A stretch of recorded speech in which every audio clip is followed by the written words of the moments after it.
Olá, chicos e chicas, ¿qué tal? ¿Todo bien? Sean bienvenidos a más una clase de español. Yo soy Daniel, maestro da língua espanhola.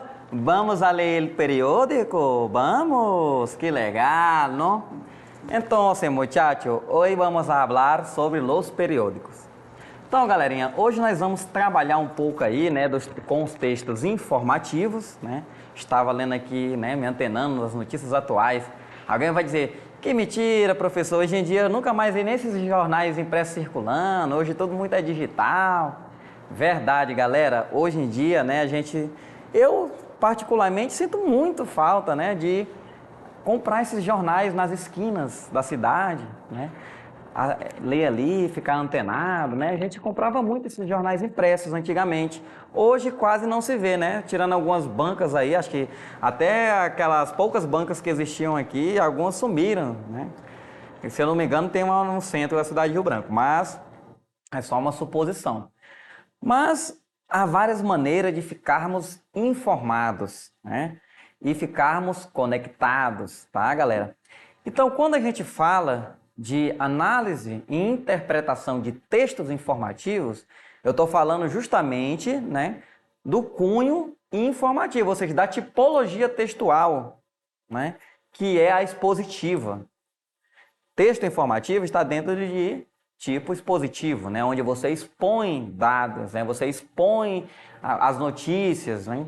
Então a gente vincula muito notícia a texto informativo. É claro que nós temos também outros tipos de textos informativos. E na aula de hoje a gente vai conhecer um pouco mais sobre cada uma delas. Vamos lá, slide na tela. Lembrando sempre, né, não esqueçam de pegar o seu livro aí da capa verde. Só porque o senhor coloca na capa verde, só tem dois, capa rosa e capa verde. Porque a aluna insiste, né, de fazer, a gente pede para pegar o azul, ele pega o amarelo. Parece que ele gosta de contrariar o professor, né? Na sala de aula é assim. Você diz não, ele diz sim. É sempre aquela tendência. Mas normal, né, galera? É a nossa vida.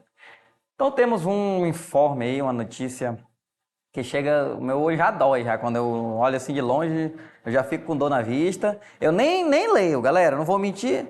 Eu chego numa questão de Enem e olho o texto desse tamanho, eu sempre falo, vai para o enunciado.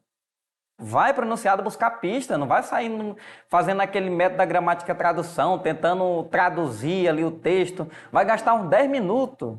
E às vezes vai nadar e morrer no seco, né? Não vai conseguir achar a informação que você está procurando.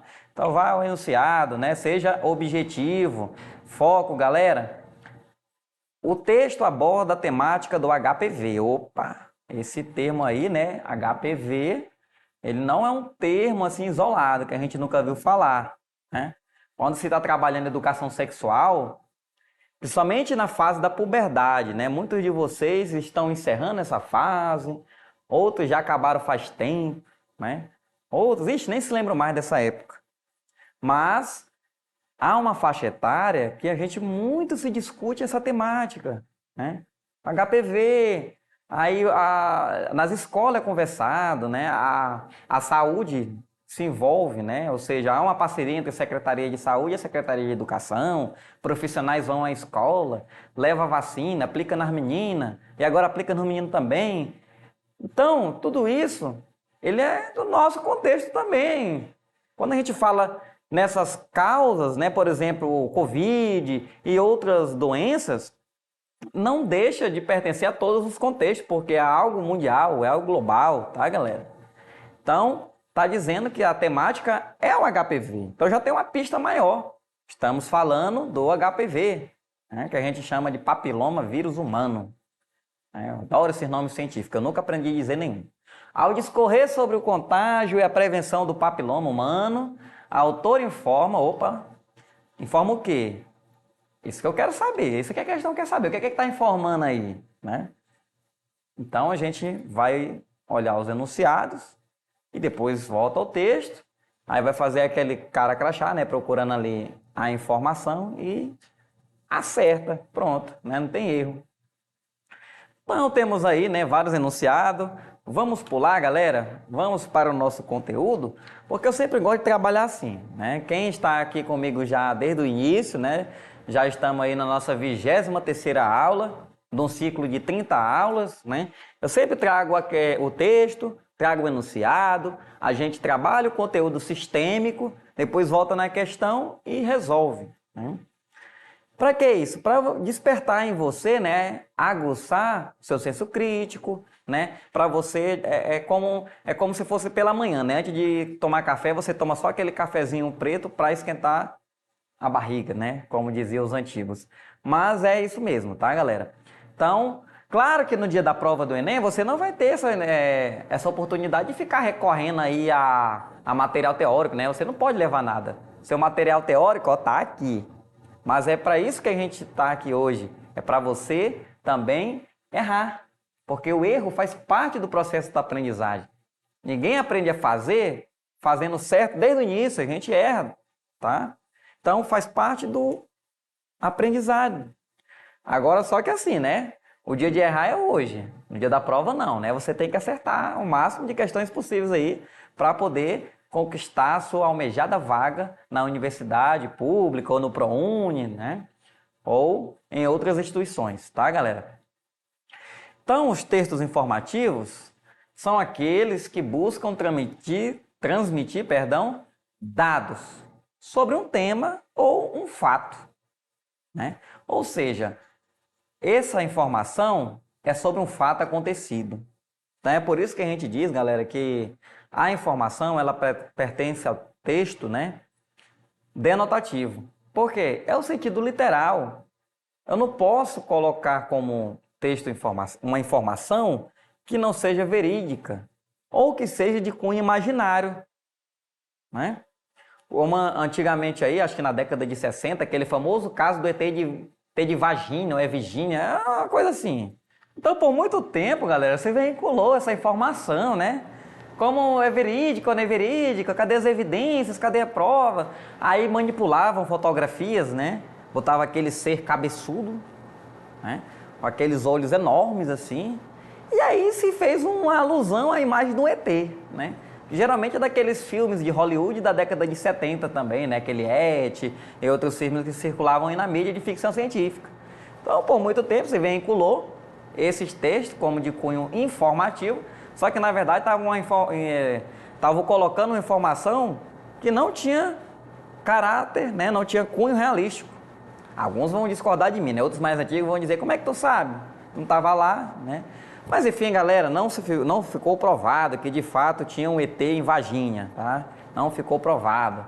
Então, isso aí foi uma história, né? Quase que um mito, uma lenda que se criou naquela região, né? Na década de 70. Então, para se dizer que um texto ele é informativo, ele tem que ter amparo na realidade. Nós partimos da realidade, tá? A gente parte desse contexto, parte dos acontecimentos para criar, né, os textos, principalmente os jornalísticos, para se veicular as informações e ter aí uma credibilidade, né? Quem coloca fofoca como notícia, né, perde a credibilidade depois, né? A gente hoje em dia a gente trabalha muito nisso, né? Quando se fala em notícia, fala-se nas fake news, porque são o quê? São as pessoas mal intencionadas que pegam fatos, né? Ou seja, elas manipulam a realidade. Manipulam o quê? Trocando a realidade, ou seja, confundindo, colocando dados inverídicos, ou aumentando a realidade, né? Como em alguns casos, ou como é muito comum hoje em dia, pegando fatos de antigamente para dizer que é o de agora. Por exemplo, nós tivemos isso na recente alagação. Alagação desse ano, né? Que teve uma proporção aí bem grande, né? O rio, ele passou do índice de transbordamento, foi até uma alagação significativa, mas o pessoal já no início do transbordamento estava pegando os vídeos lá de 2015 e lançando na rede para dizer que o centro estava alagado, a gamileira já estava alagada, o terminal já estava alagado, ou seja, ficou-se fazendo essa manipulação da realidade. Isso são fake news, né? Então é por isso que o texto informativo ele tem que ter amparo na realidade, né? Que é o primeiro tópico, né? Se basa na realidade. E essa informação, né, tem que ser real. Característica: objetividade, linguagem clara, objetiva. Ou seja, aqui o que importa, galera, não é a mensagem, não é o belo, né? mas sim o referente, né? Ou seja, a informação é mais importante. Então a gente não se preocupa com a estilística das palavras.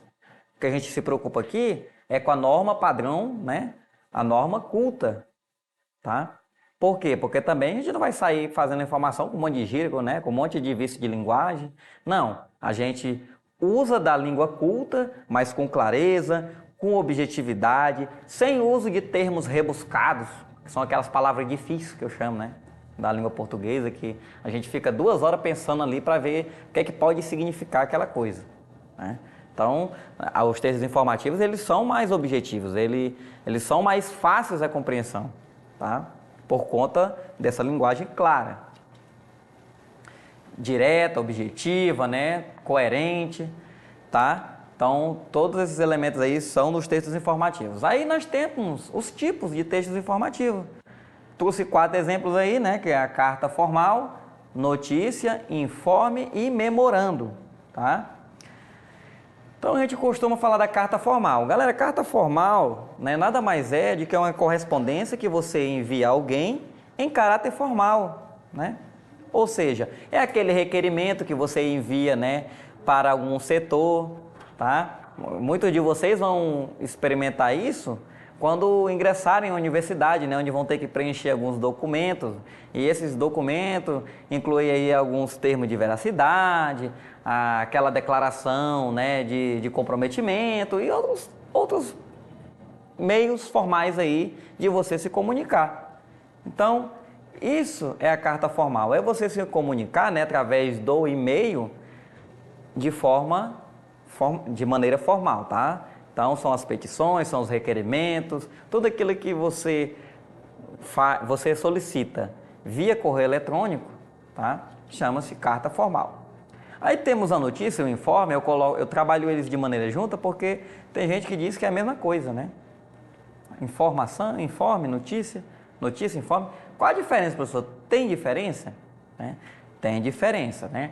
Olha, a notícia, ela é um texto periodístico, ou seja, ela é um texto jornalístico, né? Só que ele se usa para informar a população, né? Então ele é mais, o público-alvo somos nós, né? Somos nós brasileiros, acrianos, que queremos nos informar todos os dias o que está acontecendo no Acre, no Brasil, no mundo, tá? Então a notícia, ela tem esse objetivo, informar a nós. Já o informe, ele é uma notícia, né? Ele é uma informação, mas ele tem um cunho científico.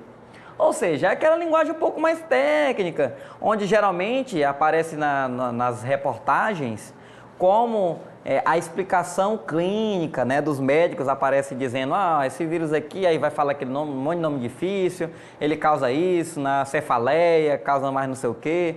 Então, apesar de ter termos, eu não chamo esses termos de rebuscado, tá, galera? São termos técnicos. Porque rebuscado não, tem a ver com estilística. E técnico não, ele é uma linguagem científica. Então, tem essa diferença, tá? Então, a linguagem, ela não deixa de ser clara e objetivo por causa de uso de termos técnicos. Só que como ela tem um caráter científico, somente algumas pessoas vão entender aquilo. Só o público-alvo, né? Não é todo mundo que pega uma receita médica e entende os termos que estão escritos ali. Mas não é porque está rebuscado, é porque a linguagem é científica, né? Isso vale para a linguagem jurídica, né? Chegou, tem um termo de audiência ali, chega uma intimação, aí na intimação tem aquele monte de termos ali, que são termos técnicos. Então, esse é o informe. E tem o memorando, que também, só que o memorando ele é uma carta de extensão, né? Usada para comunicação entre empresas, né? Eu tenho um estabelecimento e tem um outro, né? E o memorando, ele faz você usa para se comunicar uma empresa e outra, de um órgão público e outro, né?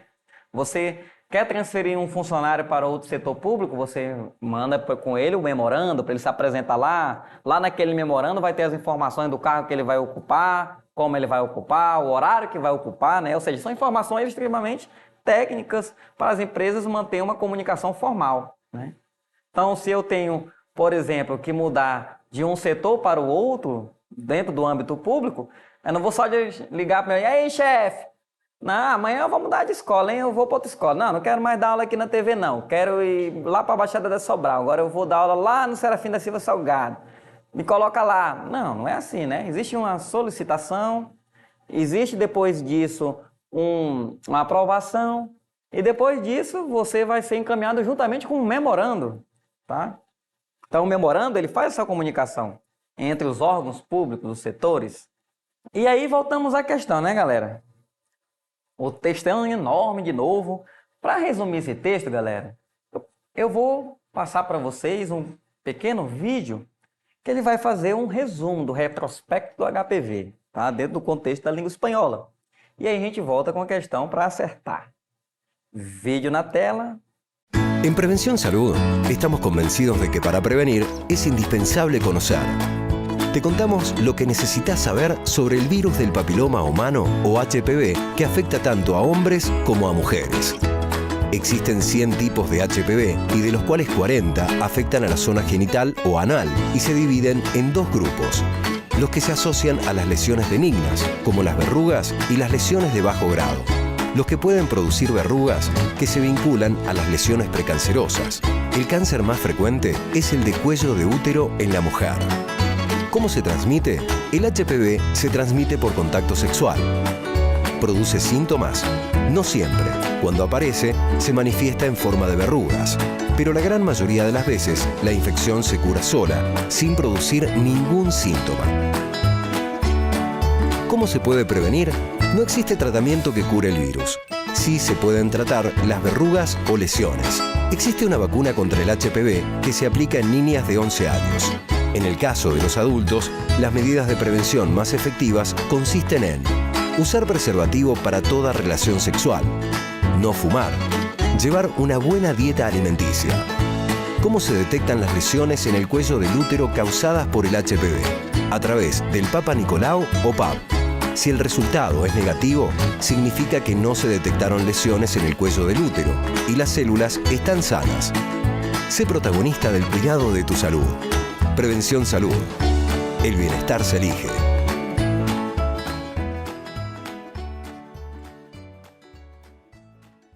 Então vocês viram aí, galera, que nós tivemos algumas explicações técnicas aí do HPV dentro da linguagem científica, né?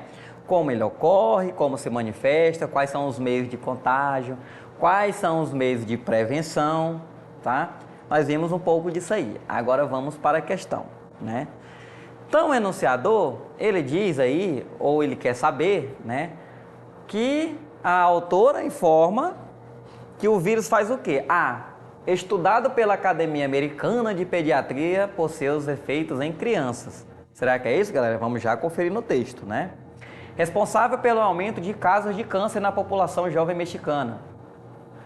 C. Ignorado pelos homens por se restringir à população feminina.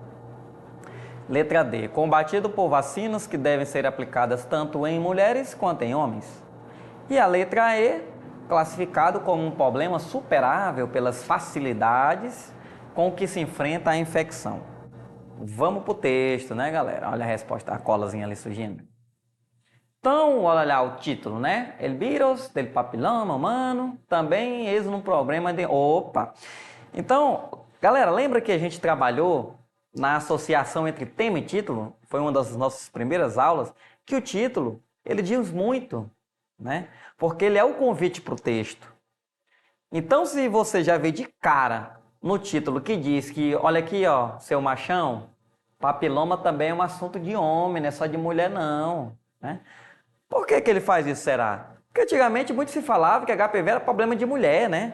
Então, só que esqueciam, né, os homens esqueciam-se que eles eram um dos principais vetores, ou seja, eles portavam HPV. Só que o sintoma no homem, ele é meio que incubado, né? Ele quase não se manifesta. Então, o homem todo sabichão lá, não, isso é problema de mulher, não é problema meu não, entendeu? Tô nem aí, isso é as mulheres que vão fazer preventiva, vão pro posto, tô nem aí. Porque achava que era um problema de mulher. Mas olha o convite do texto, é problema de homem também. E aí vai falando ali, ó. Para alguns homens, o vírus do papiloma é algo muito longe. se esquece que ele também se infecta, né? E que contagiam as mulheres. E são, ainda coloca ali o tema, um passaporte mágico para o câncer de útero. Ou seja, muitas mulheres que morreram de câncer no colo de útero foram por causa de HPV maltratado. HPV, esses maltratados, que foram adquiridos pela relação sexual com o seu parceiro, com o seu namorado, com o seu cônjuge, né? Então, fica aquela reflexão. Muito de nós homens matou muitas mulheres, né? Então, é um problema assim de homem. Então, aí vai falando, né, que dentro do México inclui também os homens possuem infecção. E aí, tanto vai falando, galera, da propagação, né? A gente não vai ficar aqui traduzindo todo o texto. Mas ele vai falando lá, ó, que também, aí os sintomas são verruga, aí pode chegar nos órgãos genitais, aquele negócio todo, a garganta. E observe que numa parte do texto lá, ó, lá no finalzinho já, né? Ah, professor, vou ter que ler o texto todo para chegar na resposta? Às vezes sim, galera. Eu não disse aqui que nunca você deveria ler um texto todo. Eu falei que geralmente, quando a resposta estava no início, era tranquilo, porque a gente já podia pular para a próxima questão. Não é o caso aqui, a gente tem que ler realmente o texto todo, porque a resposta está lá no final. Olha lá, ó. Os especialistas afirmam que a vacina é mais efetiva se administra antes do que as crianças, né, antes que o adolescente se envolva sexualmente e responde melhor ao organismo entre varones, né, que são homens, meninos entre 9 a 15 anos, ou seja, tanto administra em homem quanto em mulheres. Então, dentro das nossas possibilidades de resposta aí, né, observem que a D é a única que faz referência a essa vacina que deve ser aplicada tanto em mulheres quanto em homens. Porque as outras vão falando só de estudo, a B vai falando que o responsável pelo aumento de câncer na população é o HPV, né? Mas, claro que você pode até inferir que o HPV ele leva o câncer, mas não é todo HPV que vira câncer, depende de como a pessoa trata, de como a pessoa cuida, né? E aí a letra E, ali é um absurdo que se diz ali, classificado como um problema superável pela facilidade. Não, né, galera? Nenhum problema ele pode ser menosprezado, né? A gente sempre tem que estar alerta, tá? Toda doença que ela tem vacina já para ela, não é porque existe a vacina que você vai deixar de ficar com os olhos abertos, né? Como a Covid, por exemplo, que para muitos já é uma doença superada e não é, sabemos disso. Então é isso, galerinha. Parabéns aí para quem acertou. Não esqueça de acessar aqui, ó, nas plataformas. Hasta luego.